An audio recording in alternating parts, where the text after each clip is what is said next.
ஆண்களாக விளங்கக்கூடிய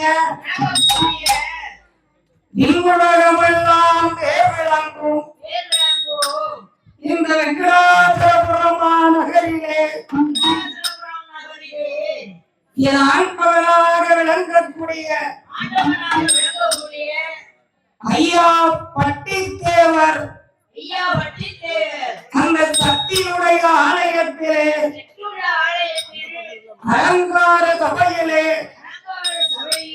அவங்களுக்கும் வருகிறவர்கள் மத்தியில் நமக்கு கனவோடி வைத்த வார்த்தையாரை சொல்ல வேண்டும் அல்லவா? அவர்கள் என்ன ஊரே எண்ணங்களாக விளங்கக்கூடிய வெங்கடாசலபுரத்திலே அதாவது இறைவனுடைய கருமையாலை வட்டி தேவர் சக்தியினுடைய ஆலயத்திலே இன்று குடியிறப்பு திருவிழாவை நாங்கள் முன்னிட்டு இந்த அலங்கார பந்தலிலே அமர்ந்திருக்கக்கூடிய மரபர்குள்ள மாணிக்கங்கள் மக்கால சொற்கள்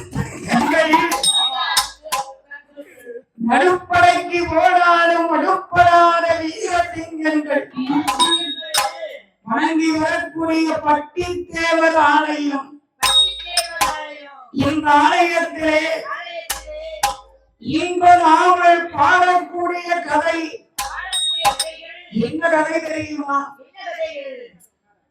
ஆண்டவன் ஊழுடையார் சாத்தா பிறப்பு. ஆண்டவன் ஊழுடையார் எங்கு இருந்து வந்தார்? மரபுள்ள மாணிக்கங்கள் அவருக்கு சொந்தமான கதை. அதாவது தேவமார் பிறப்பு நாங்கள் இன்று பாடுகிறோம்.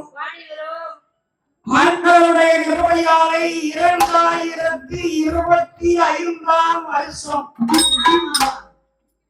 வெங்கடாச்சலபுரம் பட்டித்தேவர் கோவில் கொடை விழா 2025 வருடம் ஆப்பநாட்டு தேவமார் கரை நாங்கள் பாடுகிறோம். கோரித்துறை எஸ்பி முத்துலட்சுமி பார்ட்டியார் குழுவினர்கள் இறைவனுடைய கிருபையாலை அந்த வீர மறவர்கள் எங்கு பிறந்தார்கள்? ஆண்டவன் உடைய சாத்தா எங்கு பிறந்து வருகின்றார்? கைலையான கைலை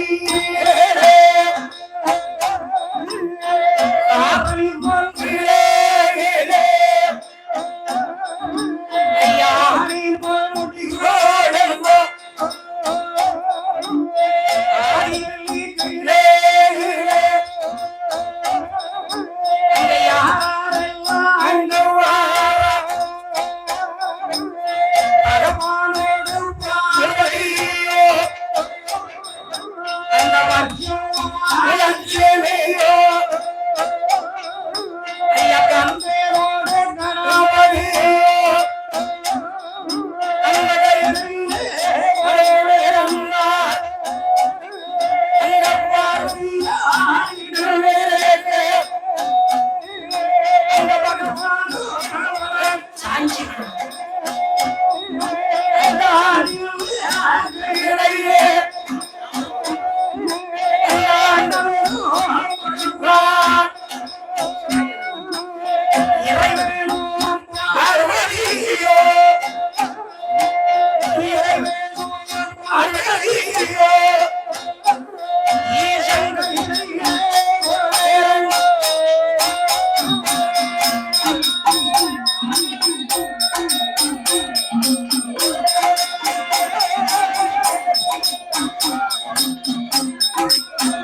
பொன்முடி குழம்போ ஆதிவல்லி கைகளில் பகவான் பார்வதி இருவேர்களும் குடிவந்தார்கள். வைகுண்டலோகத்திலே ஸ்ரீமலட்சுமியும் நாராயணனும் குடிவந்தார்கள். சக்தி லோகத்திலே தந்தையாகிய பிரம்மதேவரும் கலைவாணியும் குடிவந்தார்கள். ஆண்களின் ஈரேழு பகவான உலகங்களையும் படைத்தார். படைத்த மனுக்களுக்கு இறைவன் படியளந்தார்.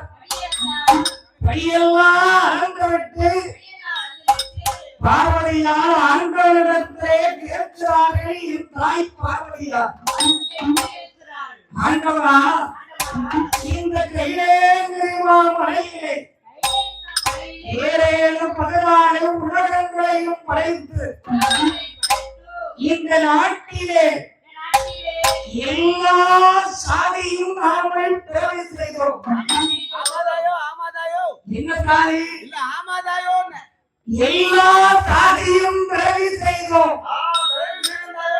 இந்த மரவரி என்ற ஒரு இனம் இந்த மாநிலத்திலே ஏன் பிறக்கவில்லை ஆண்டவா? அந்த மரவரி இனத்தை நாமல் நாட்டிலே உருவாக்க வேண்டும் என்று அம்மாள் பார்வதி ஆண்டவன்கிட்டே கேட்கிறார்கள். உடனே ஆண்டவன் விஸ்வகர்மா ஆசாரியை அழைத்தார். ஆசாரிதான் வாக்கு வைக்கணும்.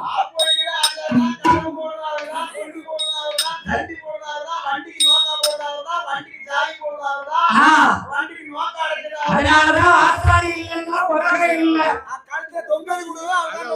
மார்கழியும் அது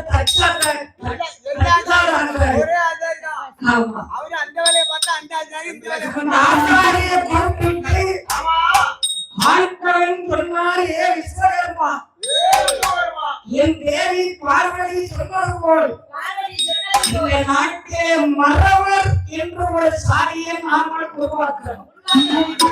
இந்த மாநிலத்திலே அவன் உயர்ந்தவனாக நாட்டிலே வாழணும். அதனால 2 சந்தன கட்டை எடுத்து அதை 2 பொம்மையாக்கி என்னிடத்திலே கொண்டு வாருங்கள் என்று ஆண்டவன் சொன்னார். அந்த விஸ்வகர்மா ஆசாரி எழுதுங்க தெரியுமா? சந்தனக்கட்டை எங்க இருக்கும்? இங்கெல்லாம் கிடையாது. சந்தனக்கட்டை கண்டுபிடிப்பதாக இருந்தால் அது 1000 காவுலதான் சந்தன மரம் இருக்கும். அது என்ன சொன்னாருன்னா, சந்தன மரம் தான் கொண்டு வரணும்னு சிவன் சொன்னார். ஆத்தாரி 1000 காவுல வந்து 2 சந்தன தேக்கு மரத்தை வெட்டி அதை 2 பொம்மையாக உருவம் செய்தார். 2 பொம்மையாக உருவம் செய்து சிவபெருமானுடைய திருக்கையிலே அந்த ஆண்டவன் கொடுத்தார். அந்த 2 சந்தன மர பொம்மையை ஆண்டவன் பார்த்தார். அது அழகாக இருக்கு. அந்த 2 பொம்மையும் ஒரு ஆண் பொம்மை, ஒரு பெண் பொம்மை, 2ஐயும் ஈசன் உருவெடுத்தார். அதாவது பிரம்மதேவன் அதற்கு உருவெடுத்தார். உடனே ஆண்டவன் அந்த 2 பொம்மைக்கு உயிரையும் ஊரையும் கொடுத்தார். அந்த 2 சந்தன மரக்கட்டையிலே செய்த பொம்மை ஒரு அழகான பெண்ணாகவும் ஒரு வீரம் படைத்த ஒரு ஆணாகவும் இருந்தார்கள். உடனே பார்வதியை கொண்டு, பார்வதி, இந்த அழகு உருவங்களை நீ வளர்க்க வேண்டும். இவன் வளர்ந்து இவன் வாலிபனாக வேண்டும். அவள் ஒரு பெரிய கெட்டிக்காரியாக வளர வேண்டும் என்று அந்த 2 பொம்மைக்கும் ஈசன் பேர் கொடுத்தார். அந்த ஆண் உருவத்தை கையில் எடுத்து அவன் பிள்ளையாக எல்லாம் படைச்சிருக்காரு. அந்த அழகான உருவத்தை எடுத்து ஆண் குழந்தையாக சந்தன கட்டையிலே பிறந்த பாலகனுக்கு சந்தனத்தேவர் அப்படின்னு பேர் வச்சார். அந்த சந்தன கட்டையிலே உருவமாக எடுத்து ஈசன் உருவாக்கிய பாடகனுக்கு சந்தன தேவன் அப்படின்னு ஆண்டவன் பேர் வைத்தார். அந்த பெண் குழந்தையை எடுத்து நீ சந்தன கட்டையிலே ஈர முகத்தோடு பிறந்தறினான், மரக்கட்டையிலே பிறந்த உனக்கு வீர மரத்தி அப்படின்னு பேர் வச்சார். சந்தன தேவன் என்றும் வீர மரத்தி என்றும் பிள்ளைக்கு பேர் கொடுத்தார். அந்த இரண்டு குழந்தைகளையும் பார்வையும் மாறியிருந்து அந்த இரண்டு மாலைகளையும் தேவை பார்வையா அவளையே விட்டம்மா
அந்த வீர மரத்தி 16 வயதிலே பக்குவதை அடைந்தார். 16 வயதிலே பக்குவதை அடைந்தால் அழகுள்ள பெண்ணாக ஆதி பராசக்திக்கு தோழியாக அம்மாள் வளர்த்த செல்ல பிள்ளையாக அந்த வீர மரத்தி அம்மா பக்கத்திலே இருக்கா. இந்த சந்தனத்தேவர் ஒரு பெரிய கெட்டிக்காரனாக முழுக்க ஈசையும் மொத்த கொழுத்த பல்ல அழகும் ஒரு அழகேஸ்வரனாக அந்த சந்தனத்தேவர் இருக்கிறார். ஆக கைலாசத்தில் உள்ள தேவர்கள் அவர் தெய்வங்கள் இருக்கார் இல்லையா, அவர் ஆட்சியிலே உள்ளவர்கள் எல்லாரும் இந்த வீர மரத்திய பெண் இருக்காங்க. என்ன அவ்வளவு அழகா இருக்கா. எனக்கு உனக்கு எனக்கு உனக்குன்னு பெண் கேட்காங்க. ஆனா இருக்கிறது ஒரு பெண்ணு, அவளை யாருக்கு கொடுக்க முடியும்? அப்ப பார்வதி அம்மா சொன்னார்கள், என்ன சோதனை ஆண்டவா, நான் எனக்கு பிள்ளை இல்லையே, எனக்கு துணைக்கு வேணும்னு கேட்டேன். இருக்கிறது ஒரு பெண்ணு, இந்த ஒரு மரத்திய இத்தனை பேரும் பெண் கேட்கிறாங்களே, நான் யாருக்கு என் பிள்ளைய கொடுக்க அப்படின்னு சக்தி சொல்றாங்க. ஆண்டவன் சொன்னார், பார்வதி, நாங்கள் வளர்த்த பிள்ளைய வெட்டக்கூடியவனுக்கு தைரியம் இருக்கான்னு பார்க்கிறோம். ஒரு பெண்ணை கொடுத்தாலும் போறாரு, அந்த மாப்பிள்ளை வீட்டுல பணம் இருக்கான்னு பார்க்க கூடாது, மாடி மாடியா வீடு இருக்கான்னு பார்க்க கூடாது, அவனுக்கு எத்தனை ஏக்கர் இடம் இருக்குன்னு பார்க்க கூடாது. ஆனா மாப்பிள்ளை எப்படி இருக்கான், அந்த மாப்பிள்ளைய பெற்ற ஆத்தா எப்படி இருக்கான், அவன் அப்பா எப்படி இருக்கான், அதைத்தான் பார்க்கணும். சொத்தும் சுரமும் பொருளும் பொருளும் இன்னைக்கு வரும் நாளைக்கு போயிட்டே இருக்கும். பணம் அது போயிட்டே இருக்க, அவன் லட்சுமி அவன் கைவிட்டு மாறி போயிட்டே இருப்பான். அந்த பெண்ணை கொடுக்கிற வீடு எப்படி இருக்கு அப்படிங்கிற பார்க்கணும். இப்ப ஒரு வாரமா ஒரு பெண் கதை ஓடிட்டு இருக்கோம்னா தனியாக எங்கும் 56 தேவனும் ஓடிட்டு இருக்கு. பிரகனியா என்ற பெண்ணு தற்கொலை பண்ணி இறந்திருக்கா. அப்படி சொல்லி என்ன செய்ய, நம்ம உள்ள வாழ்க்கையில வரையறோம். அதான்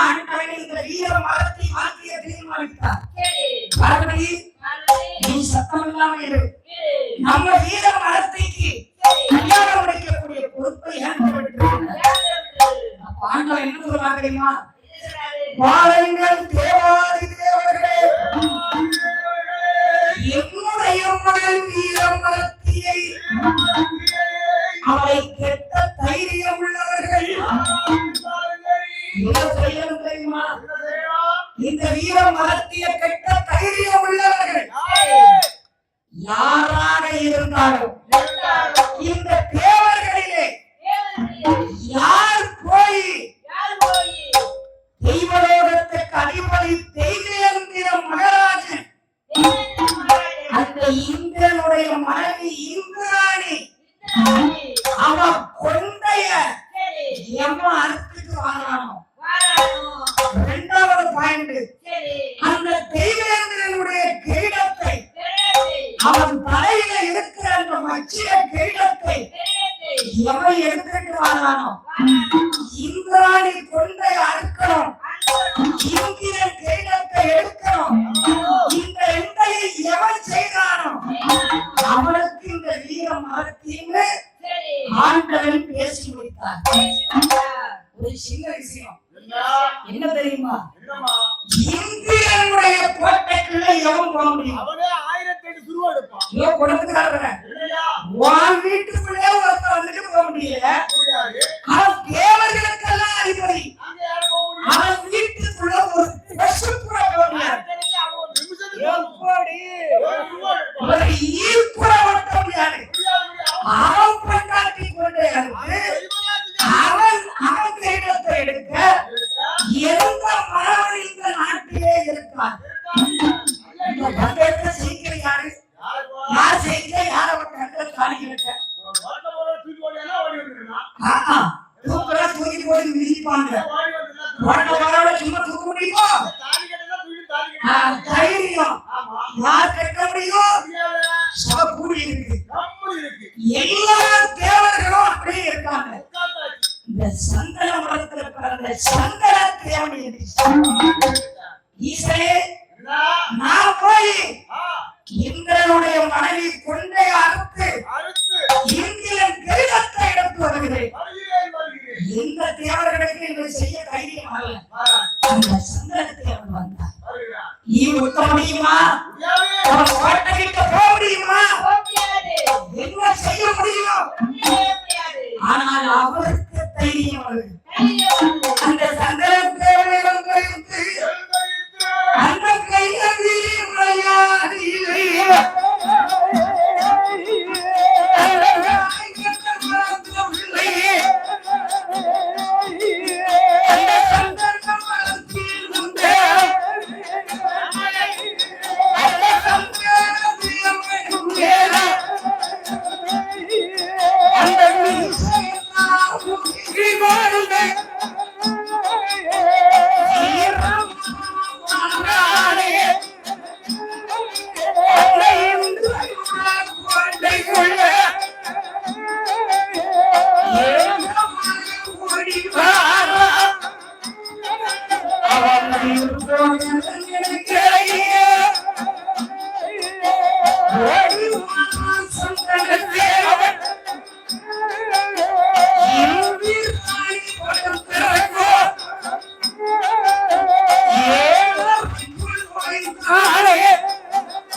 அம்மா இந்திரனுடைய மனைவி படுத்திருக்கார்கள். அந்த இந்திராணி கொண்டையை அப்படியே அறுத்தான். சந்தன இருக்கு அவனுக்கு 7 பாகம். இந்திரனுடைய மனைவி இந்திராணிக்கு 7 பாகம் கொண்டான். ஒரு விழுக்காரி படிச்சிருக்கா, அது வெளியே வந்திருக்கு. ஒரு பெரிய விழுக்காரி என்ன தெரியுமா, சன்னல் மரமா படுத்திருந்தான். சன்னல் மரமா படுத்திருந்தான். அந்த சன்னலை விட்டு முடி வெளியே தோணிச்சான். நீ உங்க கொண்டாட்டி வீட்டை விட்டு வெளியே விடுவீரா? இவளையா விட மாட்டோம். ஒரு இந்திரனுடைய மனைவி அவன் கொண்ட வெளியே கிடக்கிற அளவுக்கு படுத்திருந்தான். எப்படி படுத்திருந்தா? என்ன தெரிஞ்சவன்? தெரிஞ்சா படி. ஒரு பெரிய மகாராஜன், தேவர்களுக்கெல்லாம் அதிபதி. அவன் கொண்டாட்டி கொண்டா வெளியே தோணிச்சான். வாழ்க்கை ஈஸா போச்சு. அடக்குன்னு அடுத்து ஓடி வந்துடலாம். உள்ள போனா மாட்டிக்கிட்டு போறாங்க. அவன் கிட்ட ஒரு ஈ வெட்ட முடியுமா? தேவர்களுக்கெல்லாம் அதிபதி. அவன் 7 அறைக்கு உள்ள அதாவது 8 பேர் வச்சு கொடுத்துருக்கான். அப்ப ஏசி கிடையாது. இப்ப சொன்னா எப்படி? இப்ப கூட அந்த 7 அறைக்கு போய் அந்த சந்தன தேவன் தைரியமாக அவன் கொண்டைய அறுத்துக்கு வந்தார். கொண்டே அறுத்தாரு. அப்படியே அவன் எப்படி சடை பின்னி போட்டிருந்தாலும் அந்த சடையோட அறுத்து கையில தூக்கிட்டு வந்தார். இந்திரன் படத்துல கரைக்கு வந்தார். அந்த இந்திரன் அழகா படுத்திருக்கார். அப்படியே அவர் தலையில இருந்த கிரீடத்தை அப்படியே எடுத்தார். சபையில கொண்டு வச்சார். எந்த சபையில? சிவபெருமான் முன்னாடி வச்சார். இந்திரன் மனைவி இந்திராணி கொண்டை, இந்திரனுடைய கிரீடம் ரெண்டையும் வச்சாச்சு. சபையில முடிவு என்ன? கொண்டைய அறுத்து கிரீடம் கொண்டு வந்தவனுக்கு பாண்டவன் என்ன சொன்னா தெரியுமா? தேவாலய தேவர்கள் இத்தனை தேவர்கள் இருந்தோம், ஆனால் ஜெயிச்சது சந்தன தேவன். இந்த சந்தன தேவனுக்கு இந்த வீர மரத்தியை நான் திருமணம் செய்து கொடுத்தேன் அப்படின்னு அந்த தேவ சபையில வச்சு அவங்க 2 பேருடைய கல்யாணம் நடக்குது. கல்யாணம் எப்படி நடக்குது தெரியுமா? அதான் தேவ சபையில எப்படி வந்துச்சு? சந்தன தேவரை அலங்காரம் பண்ணி வச்சிருக்கு. இந்த வீர மரத்தையும் அலங்காரம் பண்ணி வச்சிருக்கு. ஏன்னா அவர் சேர்த்துட்டாரு. இந்த மனைவி இந்திராணி கொண்டையவும் இந்திரன் கிரீடத்தை எடுத்து வந்திருக்காரு. அப்போ தாலி கட்டும் போது அவளுக்கு தாலி எதுல செஞ்சாங்க தெரியுமா? அதான் தேவமார்கள் வீட்டுல இருக்கிற பெண்களுக்கு தாலி மட்டும் கருப்பு கயிறு தான் போடணும். அந்த காலத்துல கருப்பு கயிறு தான் போடுறாங்க. காலம் என்ன தெரியுமா?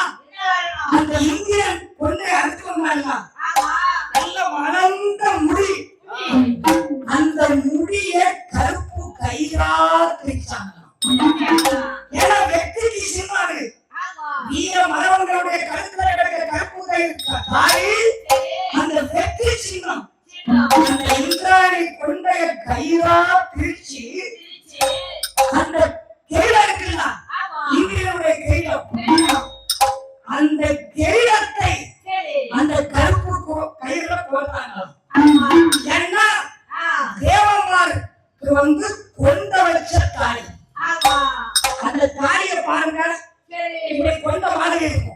அந்த தாலிக்கு மேல ஒரு சின்ன சிகப்பு டேஞ்சர் கொடுக்குறாங்க. அந்த டேஞ்சர் பாருங்க, அந்த தேவமார் தாலி ஒண்ணு கரெக்டா கிரீடம், அந்த கிரீடம் மாதிரி இருக்கும். மத்தவங்களுக்கு அந்த தாலி கிடையாது.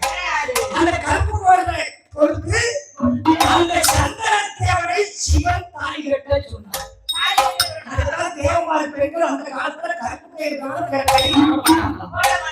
அந்த கொண்ட வச்ச தாலி, அந்த கிரீடம் கொண்டையாக இருந்ததினால் அந்த சந்தன தேவனுக்கு பேர் வச்சாரு. இந்திரனுடைய மனைவி இந்திராணி கொண்டையை அறுத்ததினால் இன்று முதல் உன்னுடைய பேர் கொண்டயம் போட்டான் மரவன்.